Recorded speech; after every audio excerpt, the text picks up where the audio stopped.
Salutations, dear viewer. We are Don9151 in Mekkah, Hello. and you're watching Chapter 16X, my Fire Emblem 6 hard mode 0% gross playthrough.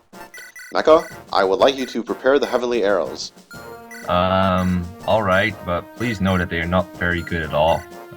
Heavenly arrows are those things installed at the top of the map, and they come down from top all the way to the bottom, and they hurt every unit that's standing there, even if it's multiple, even if it's an enemy, or even if it's yours. But it only does 10 damage, and you will never see it happen in this playthrough, so just ignore that. Yes, but the thing that we can't ignore about this chapter are the long-range threats. There are a plethora of long-range tome users in this chapter. There's one bolting sage in the middle of the map, and then there's also a pair of purge bishops in each upper corner of the map, in addition to a pair of bolting mages that are located just near the boss. That makes this really difficult to navigate through this chapter, especially with Roy, because it's hard to get Roy anywhere near the throne without him getting instantly killed. The other sort of long-range threat that we have to take into consideration for this chapter are the staff users. There are two on this map. One of them is a boss. He has a Berserk staff, and he can hit pretty much the entire map with it because he has a massive 17 staff range. The other unit to watch out for is the Silence Sage, who also covers most of the map, but there's one really good way to get around it, and that's because in this game, the AI does not target units who are magic users but do not have staffs in inventory. So you can see that Cecilia, even though she has a bolting and air caliber tome, she doesn't have any staffs, which means that even though she ends his turn in range of the Silent Sage does not attempt to put her, to mute her.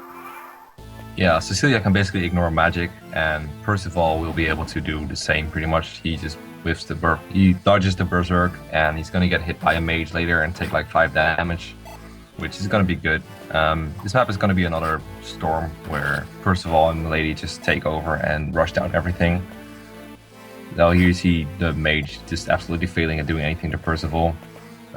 One more significant thing is coming up though, that bolting sage in the middle of the map. He's very threatening, not just to Roy but also to Zeiss, as he takes him all the way to 7 HP. We should probably talk about Zeiss, why he's here to begin with. Yeah, you might wonder why we're bringing an unpromoted unit to a map where promoted units are probably a better choice. The fact is, though, that Zeiss serves his function as kind of like, maybe transporting units around this chapter. And he's actually a pretty solid unit in that his stats are pretty good. As I pointed out in the previous chapter, he has something like 19 base strength, he has 37 base HP, and 15 base defense, so he's pretty bulky, and he has the capability to do damage. The problem is he starts at level 7, and we need to get him level 10 in order to promote him. So that's why we deployed him. Because he's unpromoted and at such a low level, he gets a lot of EXP from killing enemies. He gets like half a level each. We just need to feed him the kill to begin with. Yeah, and while other units are basically making it safe down here for Zeiss to take kills, we saw Saul warp a couple of people up there, Roy being in saddlebags, and our usual fighters, Milady and Perceval, got warped up there and are clearing the way to make sure that Roy can actually navigate that place and get to the throne safely. Yes, you have to keep in mind that Roy still has to remain in the saddlebags for now, because we still have a pair of Purge Bishops to worry about, and the other bolting mage, because Milady's going to kill this one pretty swiftly with her Brave Lance. It's like the only other time where we can get an X4 to show up, but we don't really need it because the mage dies. The mage is made of paper. Yeah, and here we see why we need 2 units to fight at this portion.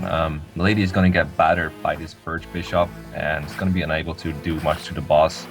This boss is actually pretty tough because he's not all that fast, but he has a lot of luck, so it can be hard to hit him sometimes. The hit rates are actually scarily low, but Perceval is going to take care of him.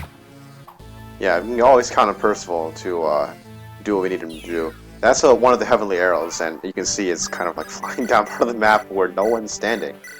I don't know why. I don't know why they have that here.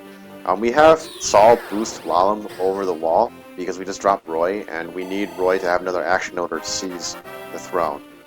So I'm going to take this time to talk about something that we should have kept in the back of our minds for a while, and that's the upcoming Ilya-Saka route split.